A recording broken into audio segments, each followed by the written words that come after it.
61 muestras de hueso. Con eso empezaron. 61 fragmentos de material óseo del yacimiento harapano más grande jamás excavado, Rahigarhi, en Haryana, India. Y 60 de ellos eran inservibles. El ADN se había degradado irremediablemente. 4.000 años de calor indio habían hecho lo que el tiempo siempre hace. Pero el 61º.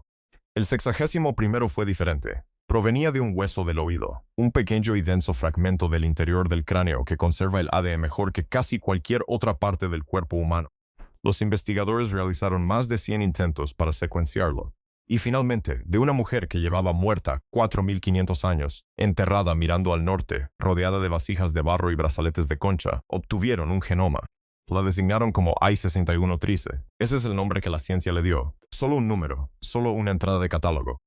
Pero lo que contenía ese único genoma, o mejor dicho, lo que no contenía, reabrió un debate que llevaba más de un siglo en curso. Aquí tienes la respuesta que buscabas. Te la doy ahora mismo, en los 2 primeros minutos, porque este episodio no se trata de ocultarte la respuesta, sino de mostrarte por qué la respuesta no es suficiente. Los arios. El pueblo cuya migración moldeó la civilización del sur de Asia, cuya lengua se convirtió en el sánscrito, cuya huella genética se encuentra en cientos de millones de personas vivas, provenían de la estepa euroasiática, de una población ganadera, constructora de túmulos y amazona al norte del Mar Negro. El ADN antiguo lo ha confirmado. La ciencia no genera controversia entre los investigadores. Eso está demostrado. Pero I-61 Trice, la mujer de Rahigarhi, el único genoma que conservamos de toda la civilización del Valle del Indo, no presenta ninguno de estos rasgos. Cero ascendencia de la estepa. En el apogeo de la civilización urbana más sofisticada del mundo antiguo, en una ciudad de 50.000 habitantes con inodoros y pesos estandarizados, nadie en esa civilización portaba lo que más tarde se convertiría en el marcador genético indoario. Eso no desmiente la migración, confirma la cronología. Los pueblos de la estepa aún no habían llegado, y eso no es lo más importante que nos dicen los datos. Porque en febrero de 2025, un estudio publicado en Nature, que analizaba a 435 individuos antiguos, fruto de 15 años de trabajo en la Facultad de Medicina de Harvard, retrasó el punto de origen. No a los Yamnaya, no a los pastores de la estepa que todos conocemos, sino a una población 1200 años anterior a ellos, una población sin nombre común en ningún idioma, una población que dio origen a todas las lenguas indoeuropeas del planeta, sánscrito, persa, griego, latín, inglés, urdu, y que prácticamente no dejó huella en la imaginación popular. Ahí es donde realmente comienza esta historia. Si alguna vez te has preguntado de dónde vienes, no la historia familiar, sino la verdadera respuesta biológica, suscríbete, porque lo que viene a continuación va más allá de lo que la mayoría está dispuesta a explorar, y llevará tiempo. No es una advertencia, es una promesa. No tenía ni idea de que iba a venir alguien. Comenzar con Yamnaya es empezar esta historia en el capítulo 4. Los Yamnaya fueron la explosión, el evento demográfico que transformó Europa y Asia, la señal genética que se manifiesta en el ADN antiguo de Hungría, Gran Bretaña, Asia Central y finalmente la India. Pero toda explosión tiene una mecha, y esa mecha estuvo encendida durante 1200 años antes de que nadie conocido viviera para presenciarla, bajo río Volga, lo que hoy es el sur de Rusia, aproximadamente en el año 4400 hace 2000 años antes de la primera pirámide, 3000 años antes de la guerra de Troya. Una población genéticamente distinta vive a lo largo de un corredor que se extiende desde las estribaciones septentrionales de las montañas del Cáucaso hasta un meandro del río Volga. Pescan. Entierran a sus muertos en túmulos de tierra llamados kurgans, túmulos que los arqueólogos han estado excavando durante 2 siglos, a menudo sin saber quién los construyó ni por qué aparecieron allí. Los genetistas ahora llaman a esta gente la población del Cáucaso bajo Volga, CLV. Ese no es un nombre histórico, es un nombre de laboratorio, basado en ADN antiguo. Iosif Lazaridis llevaba más de una década trabajando en este descubrimiento.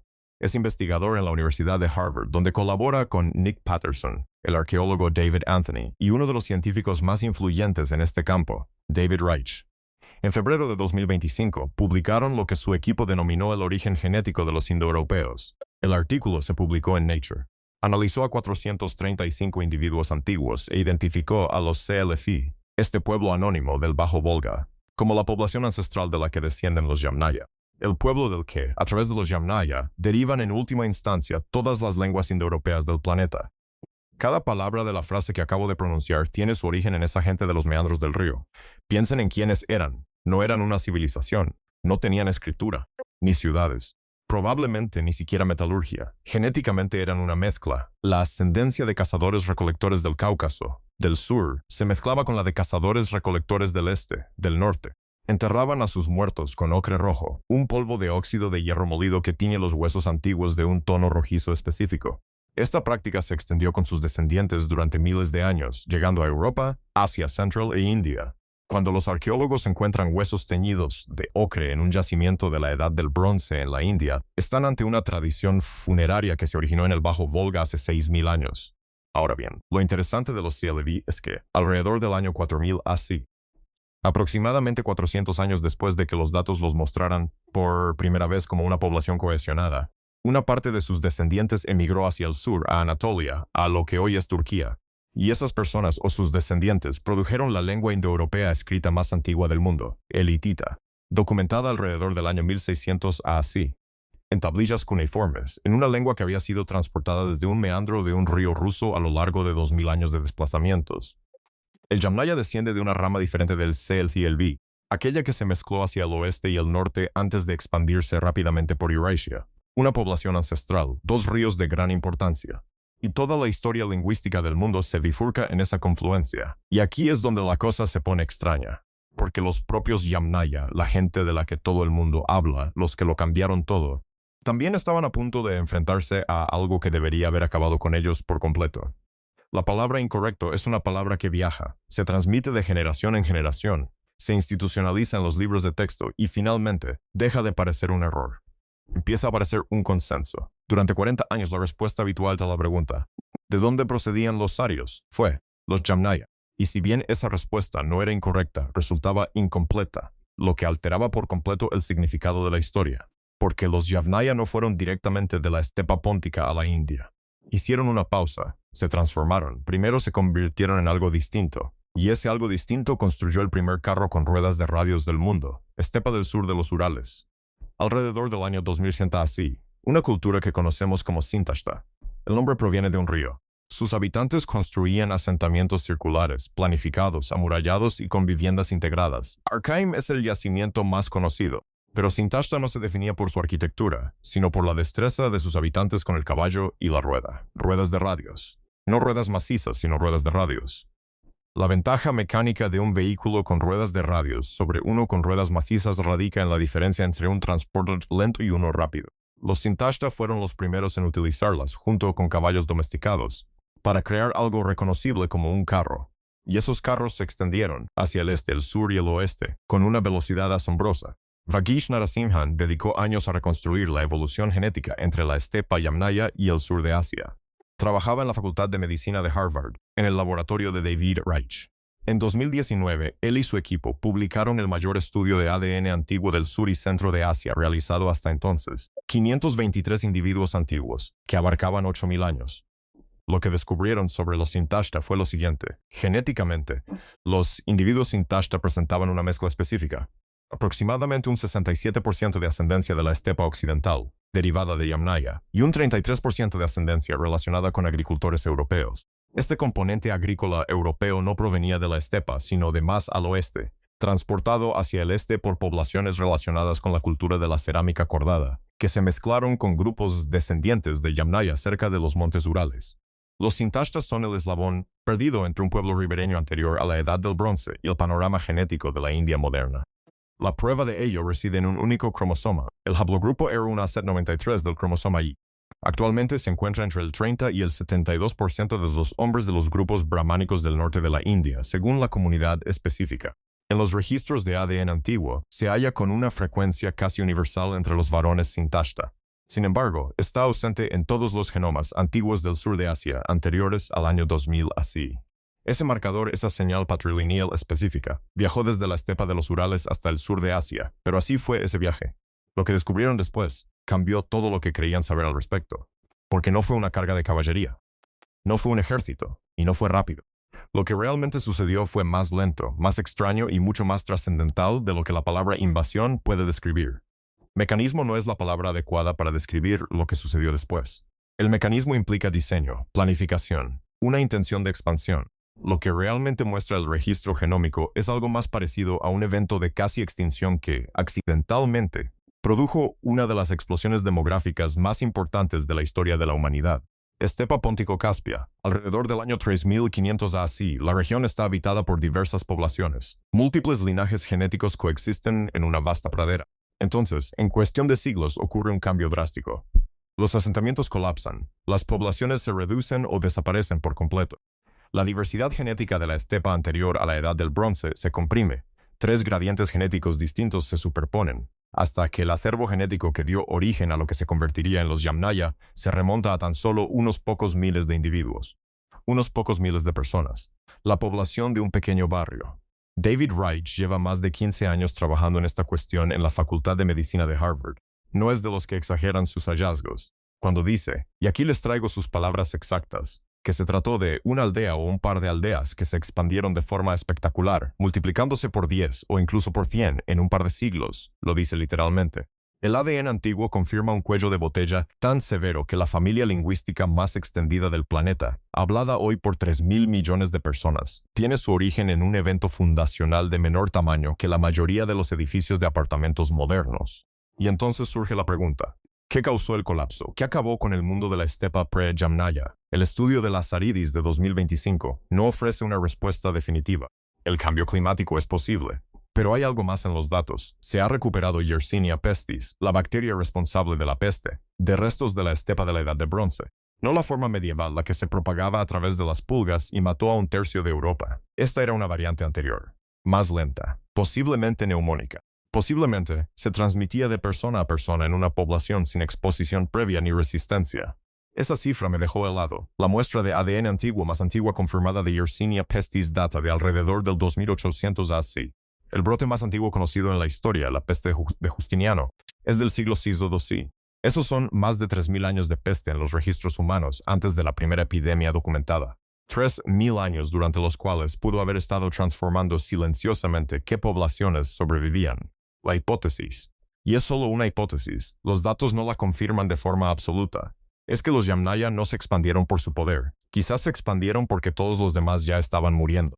Y sobrevivieron gracias a algún aspecto de su sistema inmunológico que aún no comprendemos del todo. Cada persona viva hoy que habla una lengua indoeuropea, inglés, hindi, persa, griego, español, bengalí, es el eco demográfico de aquel cuello de botella. Miles de millones de personas están vivas porque unos pocos miles sobrevivieron a algo terrible en una estepa que actualmente es una zona de guerra. Los Yamnaya no sabían en qué se estaban convirtiendo, pero estaban a punto de convertirse en todo. Caminar no es la palabra adecuada para describir lo que los Yamnaya le hicieron a Europa. Lo que describe el registro arqueológico y lo que confirma el ADN antiguo en cifras aún difíciles de asimilar es algo sin parangón en la historia de la humanidad. No se trata de una invasión. No se trata de una migración. Algo que, a juzgar únicamente por la evidencia genética, parece un reemplazo demográfico casi total de la población masculina en todo un continente. Iberia, extremo sureste de Europa, alrededor del año 2500 AIS. Sus habitantes construyeron los megalitos, enormes monumentos ceremoniales, algunas de las estructuras de piedra más grandes del mundo en aquella época. Llevaban miles de años cultivando y comerciando a lo largo de la costa atlántica. Poseían una cultura propia, con linajes que se remontaban a 40 generaciones. 500 años después de la llegada de las poblaciones relacionadas con Yamnaya, esos linajes, en la línea paterna, prácticamente habían desaparecido. Íñigo Olalde trabajó en este tema en el Instituto de Biología Evolutiva de Barcelona. En 2018, él y el equipo de David Reich publicaron un estudio en Nature que analizaba 400 individuos antiguos de la península ibérica. Descubrieron que la ascendencia derivada de Yamnaya reemplazó aproximadamente el 40% de la composición genética total de la región en pocos siglos. Significativo. Pero esa no es la cifra que define el hallazgo. La sustitución del cromosoma y se aproximó al 90%. 9 de cada 10 linajes masculinos en Iberia desaparecieron. Fueron reemplazados por linajes derivados de la estepa, en un periodo que prácticamente no dejó rastro arqueológico de violencia. Y aquí radica la extrañeza de este hallazgo. El ADN autosómico, la ascendencia que se hereda por igual de ambos padres, muestra una tasa de reemplazo del 40%. Sin embargo, el cromosoma Y, que se transmite únicamente de padre a hijo, muestra una tasa de reemplazo del 90%. Estas cifras no coinciden, y la única explicación que se ajusta a los cálculos genéticos es de índole social. Los descendientes varones de los migrantes de la estepa gozaron de ventajas constantes y multigeneracionales, ya fueran sociales, económicas, políticas o una combinación de estas, que les permitieron tener más hijos con mujeres locales que los hombres locales. durante siglos, en todo un continente. David Reich lo expresó claramente. Esta expansión no puede haber sido del todo amistosa.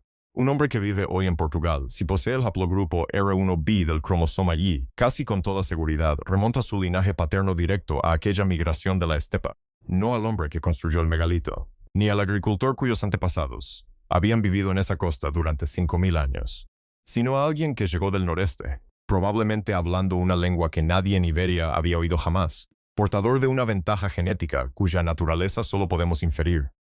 Lo más probable es que el hombre que construyó el megalito, y sus descendientes varones directos, si es que alguno sobrevivió, se encuentre hoy en día en algún lugar de Asia Central, no en Iberia. No tenían ni idea de lo que estaba pasando, y al parecer, eso estaba a punto de repetirse, en un continente diferente, con una civilización diferente, en un milenio diferente. Borrado no es la palabra que utiliza el registro genómico, porque los migrantes de la estepa no borraron lo que había antes, lo superpusieron. Y, para comprender cómo se manifiesta esa superposición en la práctica, para comprender por dónde pasó realmente la migración a través de Asia Central, es necesario dedicar un momento a una de las civilizaciones más sofisticadas de las que nadie habla. Norte de Afganistán, sur de Turkmenistán, segundo milenio así. Una civilización urbana conocida como el Complejo Arqueológico de Bactria Margiana, CCMBM, ocupa una serie de oasis desérticos alimentados por ríos que descienden de las cordilleras del Hindu Kush y el Pamir. Su ciudad más grande, Gonur Tepe, cuenta con palacios, templos de fuego, infraestructura de drenaje y rutas comerciales de larga distancia que llegaban hasta Mesopotamia. El CMBM poseía sellos, trabajos en metal y lo que parece ser una sofisticada cultura administrativa. En todos los sentidos, fue una de las grandes civilizaciones del mundo antiguo, y genéticamente no tenía nada que ver con la estepa. El estudio de Narasimhan publicado en 2019 en la revista Science lo dejó bien claro. La principal población de Mak descendía de agricultores iraníes que habían habitado la región desde el Neolítico, sin ascendencia de la estepa, sin rastro de la cultura yamnaya. No se trataba de protoarios.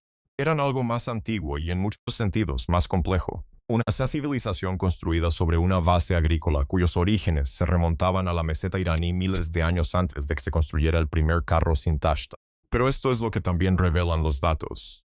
En los individuos atípicos de los yacimientos Mak, personas enterradas ligeramente fuera de los cementerios principales, personas que genéticamente no se ajustaban al patrón local, se empieza a observar la señal de la estepa. Ascendencia derivada de Sintashta que se extendió hacia el sur a través de Asia Central, apareciendo en los márgenes del mundo BMAC antes de que el propio BMAC tuviera conocimiento de su existencia.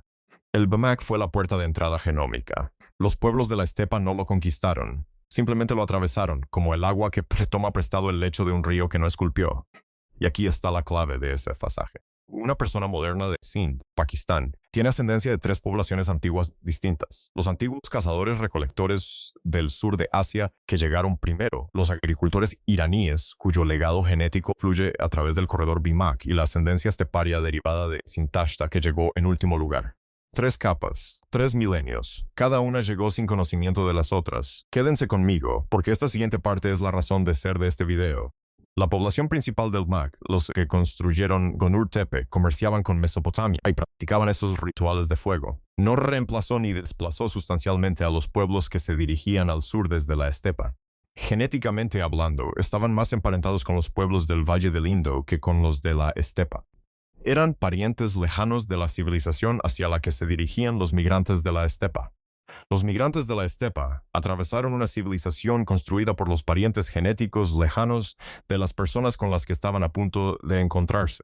Los habitantes del BMAC son genéticamente más similares a los asiáticos del sur modernos que a cualquier población actual de Asia Central. Sus descendientes viven en el sur de Asia. Su tierra natal es el polvo. La palabra desaparecido exige pruebas. Y en el caso de la civilización del Valle del Indo, 4 millones de habitantes, 5 importantes centros urbanos, la infraestructura de drenaje más sofisticada del mundo antiguo, las pruebas apuntan a un lugar inesperado. No es una conquista, es un cambio climático. Mohenjo-Daro y Harappa, entre 1800 y 1900 así. Los núcleos de sedimentos lacustres de Rajasthan cuentan una historia que la arqueología por sí sola no puede. El monzón se debilita. El sistema fluvial Gagar-Hakra, antaño lo suficientemente ancho como para sustentar múltiples ciudades a lo largo de sus riberas, se reduce. El suministro de agua que hizo posibles esas ciudades comienza a escasear. La gente no se rinde, se desplaza, hacia el este, hacia el sur, lejos de las ciudades hacia los ríos que aún fluyen. Las ciudades no se derrumban en un incendio. Se despoblan lentamente, a lo largo de generaciones, como un fuego que se apaga no porque alguien lo extinga, sino porque se agota el combustible. La ascendencia esteparia que define la señal genética posterior al Indo no aparece en el ADN antiguo del sur de Asia hasta después del declive de la civilización. El equipo de Shinde lo confirmó con el genoma de Rakhigarhi. El equipo de Narasimhan lo confirmó en 500 muestras. Los migrantes de la estepa no pusieron fin a la civilización del Valle del Indo. Llegaron en medio de las consecuencias. Eso es lo que dicen los datos. Eso es lo que nos revelan huesos de 4000 años de antigüedad. Detente un momento y deja que esto cambie la imagen que tenías en mente. Porque la narrativa popular, la de los antiguos guerreros arios que invadieron la India y destruyeron una civilización pacífica, no coincide con lo que dice el genoma. Lo que dice el genoma es que una civilización se disolvió bajo la presión climática, y que en los siglos posteriores a esa disolución, una lenta migración masculina llegó desde el noroeste, se mezcló con lo que quedaba de las poblaciones descendientes de la civilización del Valle del Indo y produjo, a lo largo de generaciones, el panorama genético del sur de Asia moderno. Eso no es una carga de caballería, es una fusión lenta e irreversible. Una última cosa sobre los arapanos, y quiero que lo tengan presente, no desaparecieron del acervo genético. La combinación genética específica que portaban, una mezcla de ascendencia antigua del sur de Asia y ascendencia relacionada con agricultores iraníes, persiste hoy como el componente mayoritario en la mayoría de los genomas del sur de Asia. Entre el 50%, el 60% y el 70% de la ascendencia de muchos habitantes modernos del sur de Asia se remonta a esas poblaciones descendientes de la civilización del Valle del Indo. Los arapanos no desaparecieron, se fundieron con todos los que vinieron después. Dejaron su ADN en 1500 millones de personas, simplemente no dejaron su nombre. El nombre lo es todo en el registro que sigue. Porque cuando la ascendencia de la estepa llegó al sur de Asia y se mezcló con lo que quedaba de las poblaciones de la civilización del Valle del Indo, la mezcla no fue equitativa. Y esa desigualdad produjo algo que tiene un nombre vivo, un nombre con el que nacieron más de 1000 millones de personas hoy en día, o del que nacieron sin que nadie les explicara su dimensión genética. Valle de Swat, norte de Pakistán, año 1200 así. Este es el lugar más antiguo del sur de Asia, donde el ADN antiguo muestra una señal detectable de estepa, no una avalancha, sino un goteo. La cultura SPGT, el tipo de tumba protohistórica de Swat, muestra la primera ascendencia relacionada con la estepa confirmada genéticamente en enterramientos del sur de Asia. Y esta ascendencia aumenta gradualmente a lo largo de los siglos posteriores, no de repente. El estudio de Narasimhan de 2019 detectó este fenómeno en decenas de muestras. La migración no fue un evento aislado, sino una deriva multigeneracional. Un lento movimiento hacia el sur de personas con ascendencia derivada de Sintashta, que se mezclaron con la población descendiente de la civilización del Valle del Indo a lo largo de los siglos. Este es el mecanismo real. No se trató de una invasión, sino de una filtración demográfica. Pero esto es lo que revelaron los datos de esa filtración. Y aquí es donde tengo que detenerme un momento para que lo asimilen. La ascendencia esteparia en el sur de Asia proviene predominantemente de linajes masculinos. El cromosoma Y porta la señal esteparia con mayor fuerza que el ADN autosómico. Esto significa que la mezcla no fue simétrica. Los hombres descendientes de la estepa tuvieron hijos con mujeres de poblaciones locales, descendientes de la civilización del Valle del Indo, CVI, con mucha mayor frecuencia que a la inversa. Los linajes femeninos, el ADN mitocondrial, muestran mucha más ascendencia de la CVI y de Asia Oriental Americana, ASI. Los linajes masculinos muestran mucha más ascendencia esteparia. Los registros genéticos no solo muestran quién llegó, sino también quién controlaba el acceso a la reproducción. Y la consecuencia práctica de esa asimetría es visible en las personas de hoy. Un hombre indio moderno de una comunidad brahman de casta superior tiene, estadísticamente, entre un 15 y un 25% de ascendencia esteparia. Su vecino de una casta inferior o de origen tribal puede tener menos del 5%, mismo país, misma ciudad a veces, mismo idioma. Señal de ascendencia esteparia radicalmente diferente. Este patrón no es fruto de la casualidad geográfica. Es el registro fosilizado de quiénes podían casarse con quiénes y por qué. Los hombres que llegaban de las estepas tenían estatus social. Y a lo largo de los siglos, ese estatus se tradujo en un acceso reproductivo del que los hombres locales, por muy sofisticada que fuera su civilización, no gozaban en la misma medida. Esto no es un argumento moral, es un hallazgo genético. El sistema de casta no causó esta diferencia, pero la encontró, y luego decidió hacerla permanente. Y aquí reside la parte verdaderamente extraña. Los pueblos de las estepas que llegaron y los descendientes de la civilización del Valle del Indo no eran completamente ajenos genéticamente. Ambas poblaciones tenían ascendencia parcial de antiguos agricultores e eran, en cierto modo, parientes lejanos, portadores de un componente ancestral común que los precedió a ambos. Primos que lo desconocían, construyendo una jerarquía basada en una distinción que, en su fundamento genómico, era en parte una ilusión. La historia de los primos es donde la cosa se pone extraña, porque la historia de cómo esas dos poblaciones, una originaria de la estepa y otra de la civilización del Valle del Indo, terminaron en una jerarquía fija no es solo una historia de migraciones antiguas. Es una historia de lo que sucede cuando un sistema social decide convertir una diferencia biológica en algo permanente. Y el registro genómico muestra exactamente cuándo ocurrió. Sur de Asia, alrededor del año 100 DC. No es una estimación aproximada. Priya Morjani dedicó años a desarrollar la técnica estadística para datar esta fecha con precisión. Trabajaba en la Facultad de Medicina de Harvard. Ahora está en la Universidad de California en Berkeley. Y en 2013, ella y su equipo publicaron un hallazgo en el American Journal of Human Genetics que utilizó la forma en que el ADN se recombina a lo largo de las generaciones para reconstruir el pasado e identificar cuándo las diferentes poblaciones dejaron de mezclarse. Lo que descubrió fue lo siguiente. El principal mestizaje entre las poblaciones de origen estepario y las de la civilización del Valle del Indo en el sur de Asia tuvo lugar entre hace 4.200 y 1.900 años.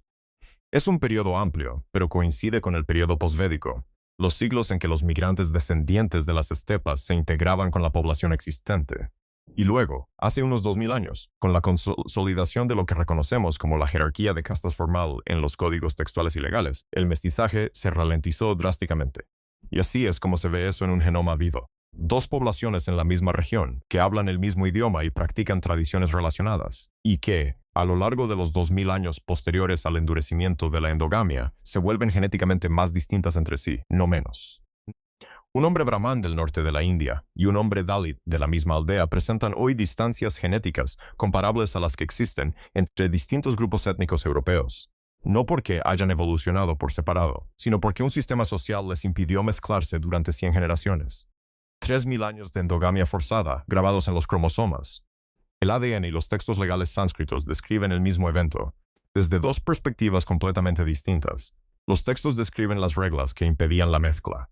El ADN describe el resultado biológico de esas reglas. Ninguno de los dos cuenta la historia completa. Juntos, revelan algo que resulta imposible ignorar. La división entre la ascendencia de las altas y bajas estepas en el sur de Asia no es histórica. Es una realidad presente. Cada generación nacida dentro del sistema de castas desde aproximadamente el año 100 DC ha profundizado la distinción genética que la migración creó en el año 1200 AC. La migración de las estepas no ha terminado. Se reproduce en los seres vivos a través de cada matrimonio endogámico. Y nadie decidió esto. Esa es la parte difícil de sostener. Nadie lo diseñó individualmente. Surgió de una estructura social que descubrió una diferencia biológica y la utilizó. Y el uso de esta diferencia, durante 2.000 años, la hizo más real, no menos. Un momento, antes de continuar, quiero saber algo. Si eres del sur de Asia o si alguna vez te has hecho una prueba genética de ascendencia que muestre tu origen regional, ¿alguna vez tu familia ha hablado sobre tus orígenes genéticos? No la historia familiar, sino la cultural, la biológica. Deja una frase en los comentarios porque lo que te voy a mostrar en la siguiente sección hará que esa pregunta parezca completamente distinta. Lo digo en serio. Tu respuesta está más relacionada con lo que viene a continuación de lo que crees. Todo lo que hemos establecido está funcionando simultáneamente. Los pueblos del Cáucaso y el Bajo Volga, la expansión de Yamnaya sin Tashta y el Carro, el corredor Bamak, la señal del Valle de Swat, la asimetría mediada por los hombres, el endurecimiento de la endogamia hace 2.000 años, la correlación casta-estepa visible en los cuerpos vivos de hoy. La historia tiene sentido, las pruebas son coherentes, la ciencia es sólida. Y si se tratara de otro tipo de documental, aquí es donde la música se resolvería y alguien explicaría su significado. Pero aquí es donde quiero ser honesto contigo. El estudio de las Aridis de 2025, el que identificó al CLV como la fuente protoindoeuropea, confirma todo lo anterior y luego, en un hallazgo que pasó desapercibido, añade una capa más. Una capa que no cierra la historia, sino que abre una puerta tras otra. El pueblo Sedlevi no era una población primaria, no eran el origen.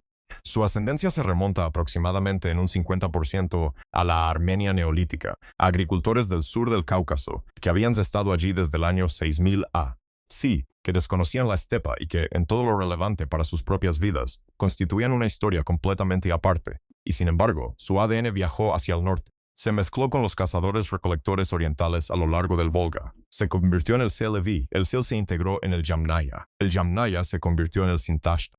El Sintashta se filtró a través del Bimak hacia el sur de Asia. Y la lengua que hablaban los lejanos descendientes de aquellos agricultores armenios neolíticos, en una forma evolucionada, transformada y completamente irreconocible, se convirtió en sánscrito.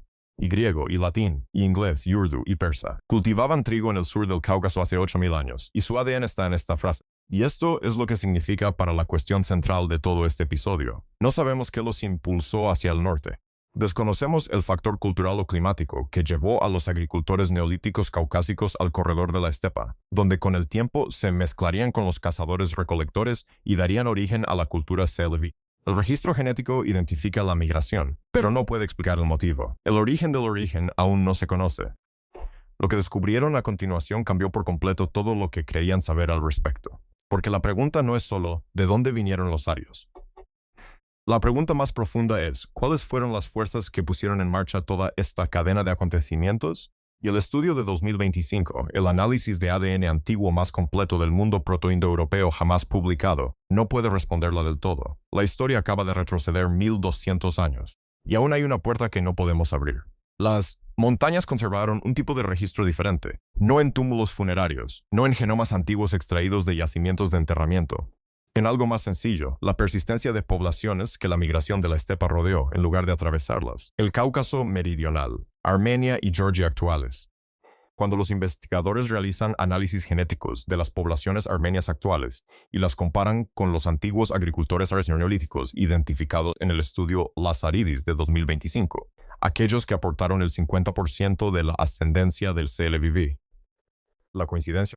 Las montañas no se movieron. La población en un sentido genético significativo permaneció en gran medida en el mismo lugar. Lazaridis y sus colegas documentaron esto en múltiples estudios que se remontan a 2022 en la revista Science. Las comunidades de montaña en el Cáucaso, los Zagros y el Hindu Kush, muestran consistentemente una mezcla genética de la estepa de la Edad del Bronce mucho menor que las poblaciones circundantes de las tierras bajas. La migración de la estepa se desplazó a lo largo de corredores de tierras bajas, fluyó a través de valles fluviales y llanuras. Las montañas la desviaron. Esto significa lo siguiente. Una persona viva en Ereván hoy en día posee ADN que un investigador en Cambridge puede rastrear hasta una aldea agrícola neolítica de hace 8.000 años. No de forma aproximada, no metafóricamente. Un perfil genético específico, preservado en las montañas, mientras los descendientes de otros miembros de esa misma población antigua difundían el sánscrito por todo el subcontinente indio. Ella no es un símbolo de nada. Es una persona que vive su vida. Y su genoma contiene un registro de algo que sucedió antes de la escritura, antes del metal, antes de la rueda. Algo con lo que la mayoría de las personas que viven hoy en día no tienen ni idea de estar conectadas. Ya hemos superado la mitad de esta historia. Y quiero asegurarme de que lo entiendan antes de continuar.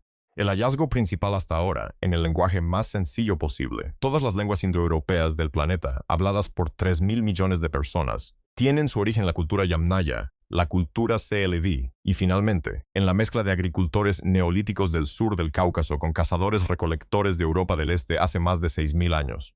Esa mezcla no fue planificada. No se trataba de una civilización con una misión. Simplemente la gente se desplazaba porque la gente se desplaza. Y lo que produjeron accidentalmente sigue presente en sus bocas cada vez que hablan. Un momento, porque lo que estoy a punto de contarte cambia por completo su significado político. Los lingüistas del siglo XIX que descubrieron las conexiones entre el sánscrito, el griego y el latín llamaron arios, a quienes hablaban la lengua original.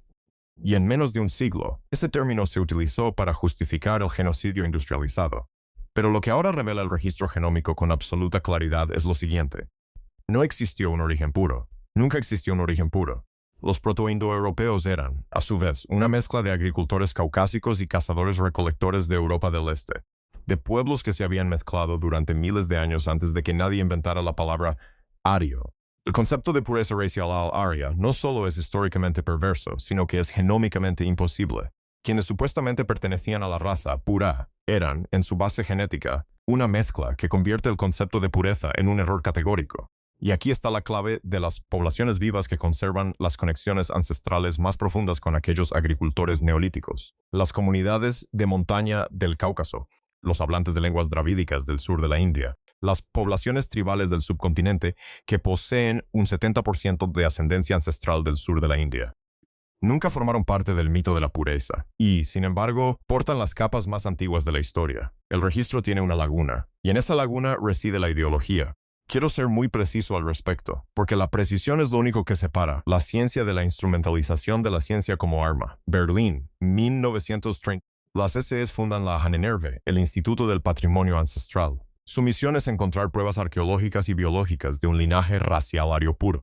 Financian expediciones al Tíbet, el Cáucaso y el sur de Asia. Miden cráneos. Toman fotografías. Publican artículos en revistas científicas. Y cada uno de sus hallazgos, según los estándares de la genómica moderna, era inútil, no porque los investigadores fueran incompetentes, sino porque la herramienta que utilizaban no tenía la capacidad de detectar lo que buscaban. La antropología física, la craneología, la medición de cráneos, nada de ello puede determinar a qué población pertenece una persona. Nada de ello puede detectar una migración. Nada de ello puede rastrear la ascendencia. Estaban utilizando un instrumento roto para encontrar algo que no existía. David Reich, de la Facultad de Medicina de Harvard, ha sido directo al respecto. El registro de ADN antiguo desmantela categóricamente el concepto de pureza racial aria. Los pueblos con ascendencia protoindoeuropea eran en sí mismos una mezcla. Siempre lo fueron. No hubo un momento de origen puro. Solo hubo mezcla y mezcla antes de la mezcla y mezcla antes de esa. Como lo expresó Reich, existen todo tipo de mezclas y movimientos migratorios desde lugares que estos mitos jamás imaginaron. Y esto nos enseña que, en realidad, no existe la pureza. Ahora bien, y aquí reside una ironía particular que los datos no pueden atenuar, la civilización a la que más se culpa de difundir la supremacía aria en el discurso nacionalista moderno es la migración esteparia descendiente de los Yamnaya. Pero quienes inventaron la mitología de la pureza, los lingüistas europeos del siglo XIX y los ideólogos alemanes del siglo XX, eran descendientes de las poblaciones que los Yamnaya reemplazaron. Los constructores de megalitos, los agricultores neolíticos europeos, aquellos cuyos linajes masculinos fueron reemplazados en un 90% en Iberia. Los creadores de mitos fueron los desplazados. Construyeron una narrativa de supremacía en torno a la ascendencia de aquellos que habían desplazado a sus propios antepasados. La genómica no lo suaviza, simplemente lo afirma. Y existe una segunda versión de este mal uso que está ocurriendo ahora mismo, en el siglo XXI. En abril de 2023, el gobierno de la India revisó un libro de texto de historia de Dosinsutomodo, grado para presentar los hallazgos de Rakhigarhi, específicamente que la mujer I-6113 de la civilización del Valle del Indo no tenía ascendencia de la estepa, como un argumento que socava la teoría de la migración. Esto es una tergiversación directa de los hallazgos publicados. El genoma de Rakhigarhi confirma la cronología de la migración. Confirma que la ascendencia de la estepa llegó después del apogeo de la civilización del Valle del Indo. No, y quiero ser claro, contradice la migración. El doctor Gyaneshwar Chaubey, de la Universidad Hindú de Banaras en India, lo expresó claramente a la revista Science en 2024. Los científicos no están confundidos. Los políticos sí. La ciencia en sí no genera controversia entre los investigadores. Lo que sí genera una profunda controversia es el uso político de la ciencia, y ambas cosas no son lo mismo. A lo real volvemos. Así es como se ve lo real a escala, sin metáforas, sin adornos, simplemente el registro, 4400 Se existen los pueblos del Cáucaso y el Bajo Volga, población decenas de miles como máximo. Área geográfica, aproximadamente 500.000 kilómetros cuadrados. Idiomas hablados, desconocidos. Escritura, ninguna. 3.300 años AC, comienza la expansión de Yamnaya. El acervo genético que contribuía a dicha expansión era de unos pocos miles de individuos. 3 gradientes genéticos se fusionan en uno solo. 3.000 años así. El río Yamnaya en su máxima extensión. Desde Hungría hasta Kazajistán. 3.000 kilómetros de estepa cubiertos en menos de 300 años. Año 2500 así. El linaje masculino de Europa Occidental se acerca al 90% de reemplazo en Iberia.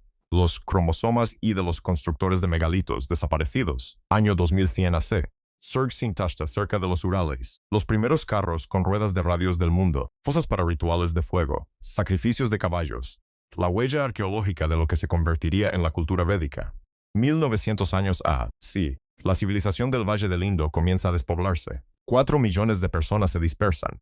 Cambios climáticos, no conquistas. 1800 años así. Primeros casos atípicos de ascendencia esteparia que aparecen en los yacimientos Bimak. El corredor está abierto. Año 1200 Se detecta por primera vez ascendencia esteparia en el Valle de Swat. El sur de Asia recibe la señal. En el año 600 AC se transcribieron los textos védicos en sánscrito.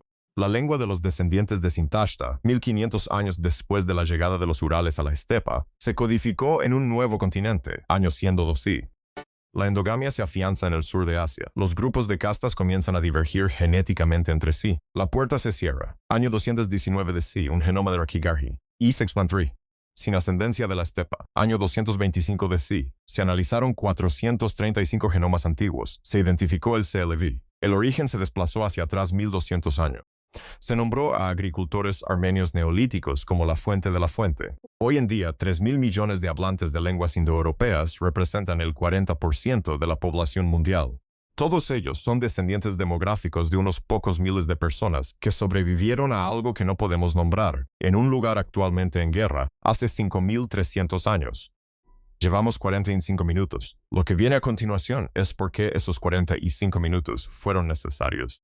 La guerra marca el final de la historia de la estepa y el comienzo de la historia cultural, porque los migrantes de origen Sintashta que atravesaron el Bemak y llegaron al sur de Asia no solo trajeron consigo una señal genética, trajeron consigo tecnologías rituales específicas. Y esas tecnologías no desaparecieron cuando terminó la migración, se transformaron. En la India moderna se practica un ritual de fuego llamado Agnihotra, 5 sacerdotes, un foso rectangular, maderas específicas, medidas precisas, mantras específicos en sánscrito que se han transmitido oralmente durante 3.000 años sin interrupción. Esto no es una reconstrucción, es una práctica viva. Ahora bien, los yacimientos funerarios de Sintashta, en la estepa meridional de los Urales, datan de entre el 2100 y el 1800 así. Los arqueólogos hallaron fosas de fuego rectangulares, de dimensiones estandarizadas, que coincidían, con notable precisión, con las especificaciones descritas para el altar ritual védico del fuego, el Vedi, en el Rig Veda, compuesto en el sur de Asia, más de 1000 años después. David Anthony, arqueólogo de la Universidad de Harvard, que ha dedicado su carrera a esta intersección entre la arqueología y la lingüística, ha documentado estas correspondencias en detalle. El registro de Sintashta incluye no solo los pozos de fuego, sino también sacrificios de caballos en enterramientos, lanzas y hachas de tipos descritos en textos védicos antiguos, y el carro, cuyo diseño de ruedas con radios aparece tanto en la arqueología de la estepa como en los himnos védicos. El Rig Veda fue compuesto por personas cuyos ancestros habían vivido en la estepa de los Urales. El ritual es una memoria migratoria. Es el ADN cultural que viajó junto con el ADN biológico. Y esto es lo que significa para la cuestión más profunda del origen de la cultura védica. No es puramente indígena, no es puramente importada. Es el resultado de la llegada de personas descendientes de Sintashta, portadoras de la tecnología ritual de las estepas, a un territorio poblado por comunidades descendientes de la civilización del Valle del Indo y, a lo largo de los siglos, producen algo nuevo. Una síntesis. Ninguno de los progenitores sobrevivió inalterado en el descendiente. La cultura védica del sur de Asia es la hija biológica y cultural de dos civilizaciones que nunca supieron que la otra iba a surgir. Un sacerdote brahman que realiza hoy el ritual Agnihotra remonta su linaje directo del cromosoma Y, con mayor probabilidad estadística que cualquier otra población antigua, a los enterramientos Sintashta de la estepa meridional de los Urales. Realiza un ritual cuyas especificaciones arquitectónicas se estandarizaron 3000 años antes de que el subcontinente indio tuviera un nombre en alguna lengua que aún se conserva. Esto no es una mera afirmación cultural, sino una convergencia genómica y arqueológica. Pero ahora hay algo más, algo que se sitúa en el límite de lo que podemos conocer. La civilización de Harappa, a la que perteneció Isesenyun III, la que poseía la mejor planificación urbana del mundo antiguo, tenía un sistema de escritura, 4000 símbolos.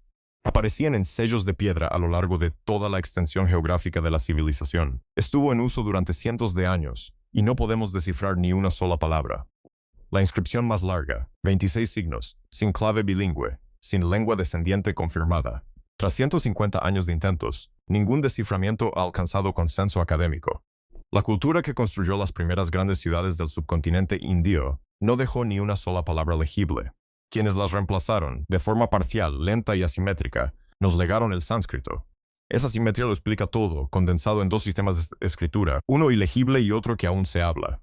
Aquello que no podemos leer es la evidencia más importante que tenemos, porque lo que no podemos leer nos dice lo que aún no hemos preguntado. La escritura harappana, 4000 símbolos, 3500 piedras de sello. La inscripción más larga conocida consta de 26 sin signos. Los lingüistas llevan intentando descifrarla desde la década de 1870. Varios han afirmado haberlo logrado. Ninguno ha alcanzado un consenso entre sus pares.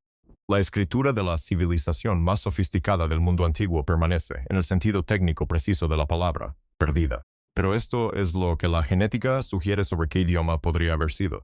El estudio de Narasimhan de 2019 estableció un hallazgo importante. Los habitantes de la civilización del Valindo, los harapanos, portaban la combinación genética que las poblaciones modernas de habla dravídica muestran con mayor claridad que las poblaciones de habla indoeuropea. La mezcla de ascendencia asiática y asiática, asi, e iraní agricultora, que caracterizaba a la mujer Rakhigarhi, está presente en mayor proporción entre los hablantes de Tamil, Telugu, Kannada y Malayalam que entre las poblaciones de habla hindi o sánscrita. El erudito finlandés Asko Parpola, de la Universidad de Helsinki, ha dedicado décadas a argumentar, basándose en criterios lingüísticos, que la lengua harapana era protodravídica. No es el único. El epigrafista indio Iravatham Mahadevan planteó argumentos similares a lo largo de su carrera. Si bien el argumento sigue siendo una hipótesis, la escritura no ha sido descifrada, la evidencia genética es coherente con ella. Los pueblos genéticamente más similares a los harapanos son los hablantes de lenguas dravídicas del sur de la India, lo que significa que la lengua hablada en la mayor civilización del mundo antiguo podría sobrevivir hasta nuestros días. No en sánscrito, no en ninguna lengua indoeuropea, en tamil, en telugu, en boca de 250 millones de personas que no tienen ni idea de que podrían estar hablando un eco de Mohenjo-Daro.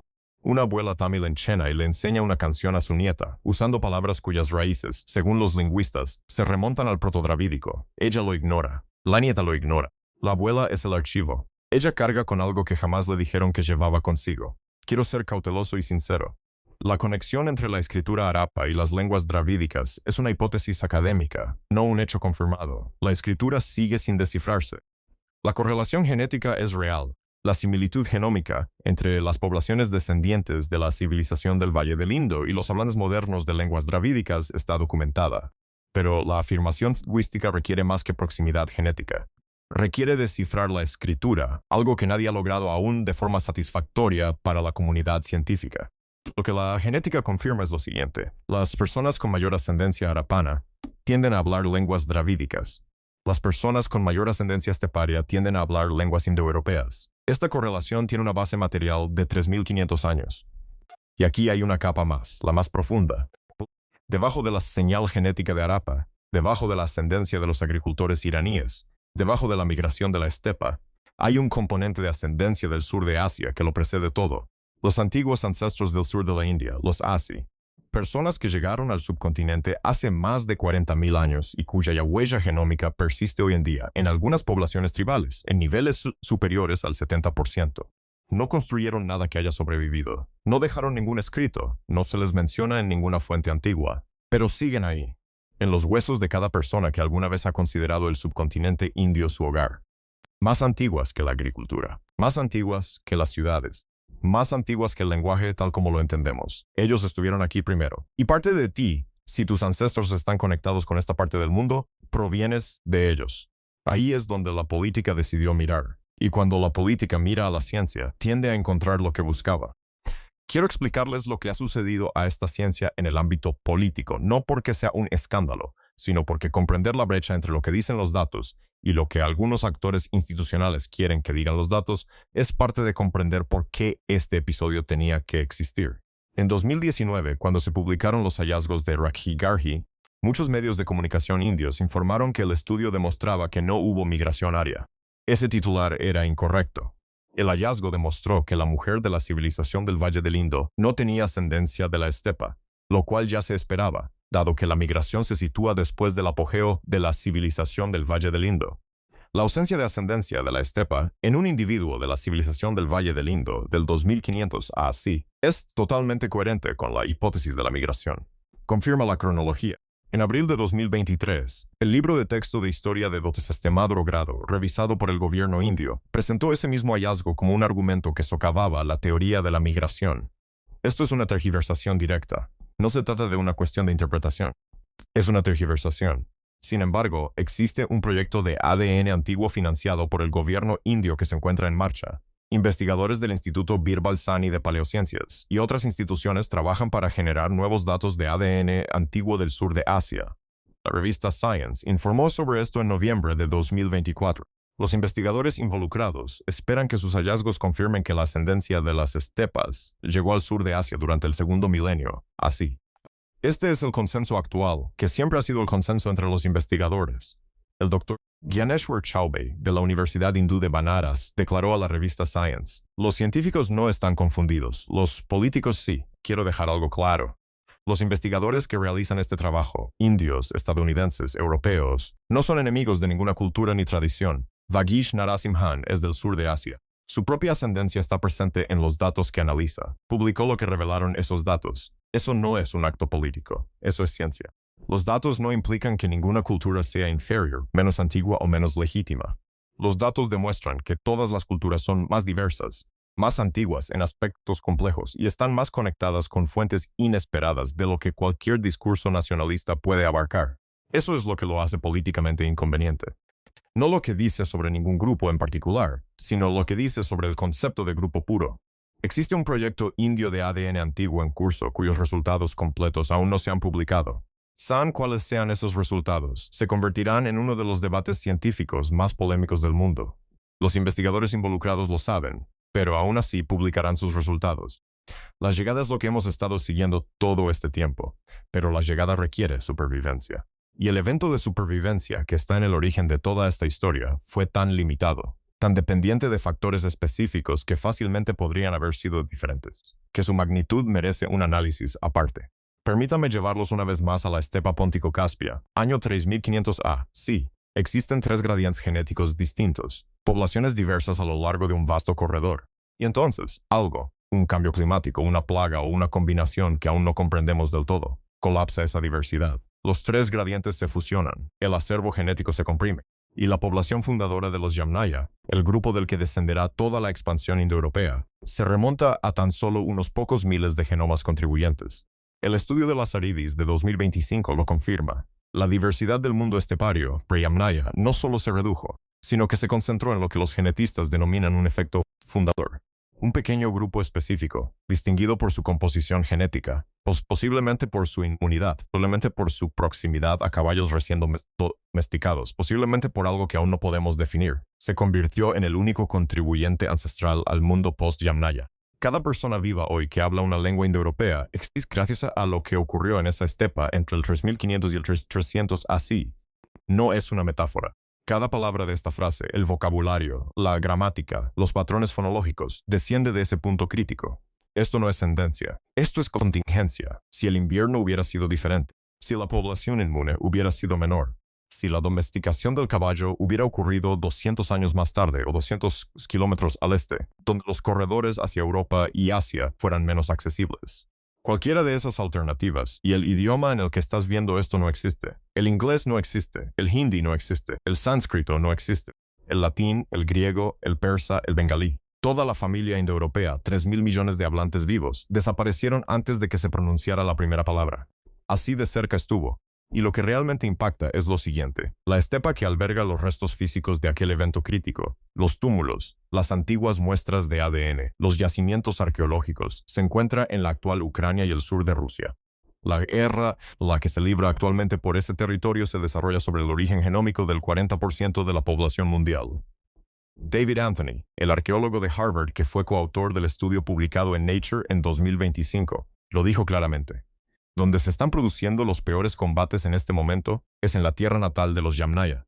El lenguaje en el que escuchas estas palabras es un reflejo directo de lo que sucedió allí, y no es una metáfora. Una persona decidió observar todo esto. Se llama Vagish Narasimhan, y su propia historia está presente en algún lugar de la que ha dedicado su carrera a documentar. Creció en la India. Realizó su doctorado en la Facultad de Medicina de Harvard, en el laboratorio de David Reich. Actualmente es profesor en la Universidad de Texas en Austin. Además, es coautor principal del que, en el momento de su publicación, fue el mayor estudio de ADN antiguo jamás realizado en el sur y centro de Asia. 523 individuos antiguos, 8.000 años de historia demográfica, publicado en Science en 2019. He aquí lo que hace que su postura sea inusual. Los patrones de ascendencia genética que documenta la correlación entre la estepa y la civilización del Valle del Indo, con la jerarquía de castas, la asimetría de la migración mediada por varones, la datación por endogamia, describen en conjunto la población de la que proviene. Su propio genoma Si se analizara con el mismo marco que el de sus sujetos de investigación, mostraría cierta proporción de esos mismos tres componentes. Sí, ascendencia relacionada con agricultores iraníes y estepa. No sabe con exactitud qué proporciones. No es posible identificar a los individuos antiguos específicos de los que podría descender. Pero estadísticamente, la historia que cuenta también es una historia sobre él mismo. En diversos contextos, ha reconocido que trabajar en arqueogenómica del sur de Asia conlleva una carga personal que no tiene trabajar en la prehistoria europea. Uno no es un observador neutral cuando el objeto de su investigación es la historia más profunda de su propio pueblo. Y, sin embargo, lo que publicó fue lo que mostraban los datos. No lo que ninguna narrativa política quería que mostrara. No lo que ninguna institución que financiaba su trabajo esperaba que mostrara, lo que realmente revelaban los datos. En un laboratorio de Harvard, estudiantes de posgrado extraían ADN antiguo de restos óseos pulverizados, disueltos y amplificados. Algunas de esas muestras provenían de Pakistán, otras de India y otras de Turkmenistán. Algunas de esas personas eran en cierto modo antepasados de Narasimhan. Él desconoce cuáles. Los datos no permiten ese nivel de especificidad. Él no figura en los datos como individuo. Él figura en los datos como un tipo, como un hombre del sur de Asia cuyo perfil genético fue moldeado por los mismos acontecimientos históricos que él está reconstruyendo. El científico está dentro del experimento, y el experimento le está revelando algo sobre sí mismo que no puede comprender del todo.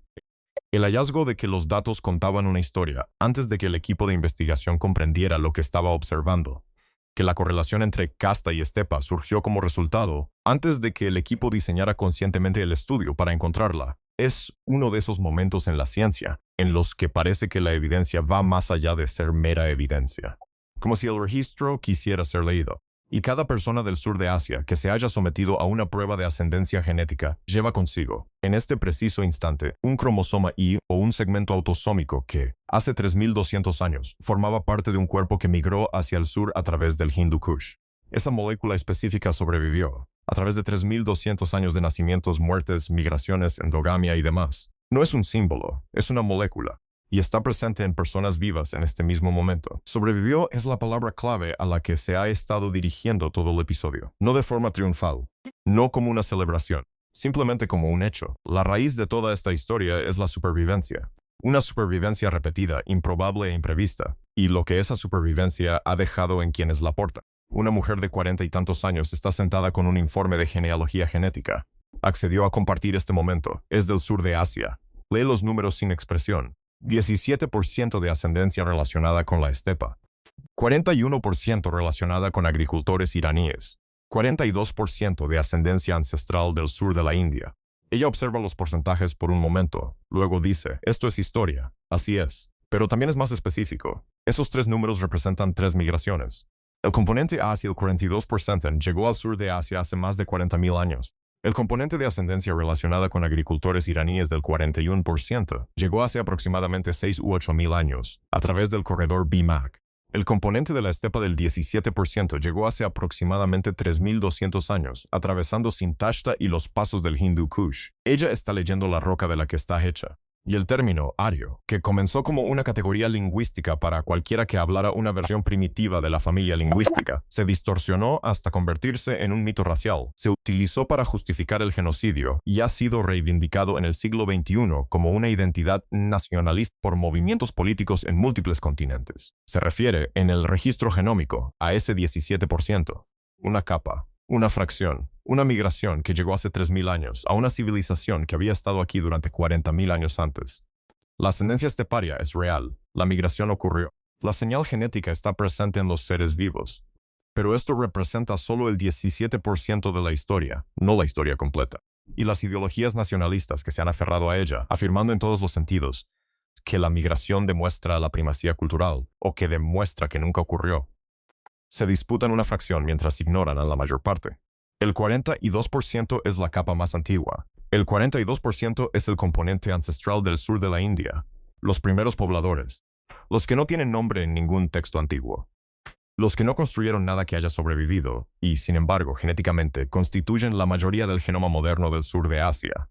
Si eres del sur de Asia y estás leyendo la piedra de la que estás hecho, la mayoría de ellos son como tú. La prueba de ascendencia genética no te dice quién eres, te dice de dónde vienes. Ese es un tipo de conocimiento diferente, más vertiginoso, menos cómodo, Y creo, más honesto que cualquier historia que te diga que tu pasado fue puro o simple o que solo apuntó en una dirección. La metáfora de las capas no es la adecuada. Las capas sugieren acumulación, algo pasivo, geológico, ajeno a la intención. Lo que describe el registro genómico del sur de Asia no es una acumulación, sino una congelación. Un momento específico en el que un sistema social observó una diferencia biológica. Una diferencia en los porcentajes de ascendencia que las personas involucradas no tenían forma de medir, y decidió convertirla en permanente. Alrededor del año 100 según el análisis de desintegración genética de Priya Moorjani, la mezcla genética se ralentiza. Las poblaciones que se habían estado mezclando, aunque de forma asimétrica, durante 1000 años comienzan a divergir. La estructura social que se convertiría en el sistema de castas formalizado hace lo que hacen las estructuras sociales cuando ostentan el poder, codifica la distribución actual e impone la continuidad. Las personas con mayor ascendencia esteparia permanecen en los grupos con mayor ascendencia esteparia. Las personas con menor ascendencia esteparia permanecen en los grupos con menor ascendencia esteparia. Y a lo largo de 100 generaciones, la distancia genómica entre esos grupos aumenta. 3 hallazgos convergen aquí y no dejan lugar a una interpretación sencilla. Primero, el estudio de Narasimhan de 2019, publicado en Science, confirmó que la ascendencia esteparia se correlaciona con la posición de casta en todo el sur de Asia. Segundo, el estudio de Moorjani de 2013, publicado en el American Journal of Human Genetics, confirmó que la mezcla a gran escala terminó hace aproximadamente 2000 años. Tercero, la asimetría mediada por los varones en la migración original implica que la jerarquía que surgió de la mezcla se construyó sobre la dinámica reproductiva de esa migración desde la primera generación. El sistema de castas no causó la diferencia genética, la descubrió y decidió hacerla permanente. A quienes ustedes llaman arios, los Yamdaya y sus descendientes Intashta eran migrantes que habían reemplazado una población aún más antigua. Y el ADN de esa población más antigua ahora vive en ustedes, en su casta si es que pertenecen a una, en su idioma, en la fonología que les transmitieron sus padres, en la jerarquía que afirmaba que siempre había existido y siempre existiría. La migración de las estepas no es historia antigua.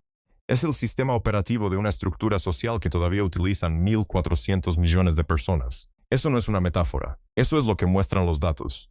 Y si este episodio te ha llevado a un lugar inesperado, si has dedicado este tiempo y esto no es lo que esperabas, entonces suscríbete a Bloodlines of Empire, porque lo que viene a continuación va mucho más allá. La historia de las poblaciones dravídicas, el registro genético de 40.000 años de prehistoria del sur de Asia, antes de que todo esto sucediera, es un episodio que ya estamos preparando. Suscríbete para no perdértelo. La historia no podía terminar aquí, porque el registro genómico es descriptivo, te dice qué sucedió, te dice quién porta qué, no te dice qué hacer con esa información. Y ese silencio no es una laguna en la ciencia, es una laguna que la ciencia no puede llenar. Esa laguna pertenece a algo completamente distinto. En una entrevista, se le pregunta a un investigador qué significan los hallazgos de ADN antiguo para las cuestiones de justicia de castas. Hace una pausa. Luego añade, esa no es una cuestión de genética, es una cuestión que atañe a la sociedad. Vale la pena reflexionar sobre esa pausa, porque te indica exactamente dónde termina la ciencia y dónde comienza todo lo demás. No existe ningún estudio genético que pueda dirimir una cuestión de justicia social. La correlación entre la ascendencia esteparia y el sistema de castas describe lo sucedido. No justifica lo que existe. La migración fue real, la asimetría fue real, la endogamia fue real. Nada de eso legitima moralmente la jerarquía resultante de esos acontecimientos. Algo puede tener una explicación histórica y aún así ser erróneo. Y es igualmente importante mencionar el uso indebido inverso. Hay quienes pretenden utilizar la complejidad genética de los orígenes de la migración, el hecho de que no existiera un origen puramente ario, para argumentar que la realidad social de la jerarquía de castas en el sur de Asia es de alguna manera menos real o menos relevante. Ese argumento también es erróneo. La estructura social persiste independientemente de la complejidad genética de sus orígenes. La jerarquía es real. El sufrimiento que produces es real. El hecho de que se remonte a una migración de la Edad de Bronce no la hace menos presente. La ciencia explica la arquitectura, no la destruye. Los lingüistas del siglo XIX que inventaron el concepto de superioridad aria estaban equivocados.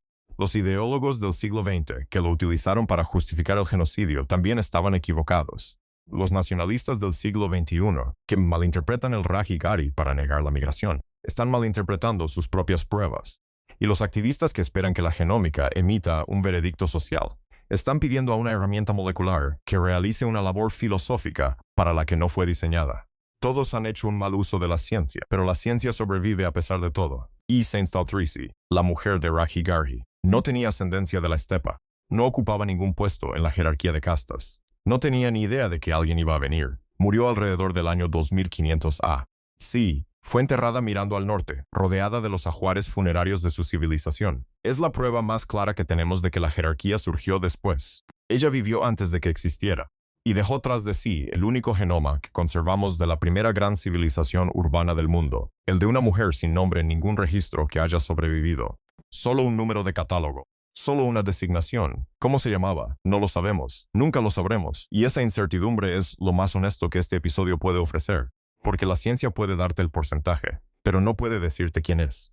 Has estado cargando con esta historia durante más tiempo del que creías. ¿Qué harás ahora que lo sabes? Rakhigarhi, Haryana, 2500 años antes de Cristo. Una mujer yace enterrada mirando al norte. Lleva brazaletes de concha en las muñecas. Cerca hay vasijas de barro. Se aprecian vestigios de un sacrificio de vaca o toro, una práctica común en los ritos funerarios de su civilización. Vive en una ciudad de 50.000 habitantes. La ciudad cuenta con ladrillos estandarizados, un sistema de drenaje, un granero central y un sistema de escritura que nadie ha descifrado. Jamás ha oído hablar de la estepa ni de los carros. Quienes transmitirán la señal genética que quedará en el ADN de sus descendientes se encuentran, en este preciso instante, en algún lugar de los montes Urales forjando bronce. Ella no sabe nada de esto. La civilización a la que pertenece se disolverá en 600 años, no por conquista, sino por sequía. Los ríos que la alimentaban se reducirán. Los pueblos con características genéticas similares a las suyas se verán absorbidos por un mestizaje que no pueden definir. Su lengua, posiblemente la tradición lingüística más antigua del mundo, aún hablada hoy en el sur del subcontinente por cientos de millones de personas, perdurará en los lugares donde la migración de la estepa no llegó por completo.